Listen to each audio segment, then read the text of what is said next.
అనేటట్టుగా మాట్లాడారు. ఇటు విజయప్రసాద్ రెడ్డి బలవంతులు ప్రసాదాన్ని తిన్నా సరే, ఆరాధన చేయకుండా తిన్నా సరే పర్లేదు అనేటట్టుగా మనం చాలా తెలియకుండా తినేస్తున్నాం ఆయన అన్నట్టుగా.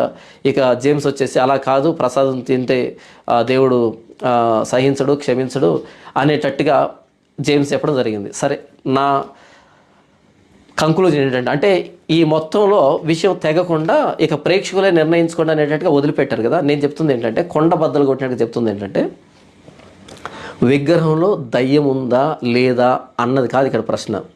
బైబిల్ చాలా స్పష్టంగా చెప్పిందంటే, చిన్నపిల్లల విగ్రహములకు దూరంగా ఉండండి అని చెప్పింది. విగ్రహానికి సంబంధించినటువంటి ప్రత్యక్షంగా పరోక్షంగా అందులో దేంట్లోనూ పాలు పంపులు పొందకూడదు అన్నది అందులో ఉన్నటువంటి భావం.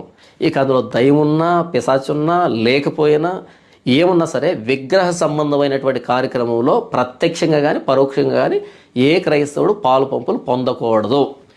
దేవుడిచ్చినటువంటి ధర్మశాస్త్రంలో 2వ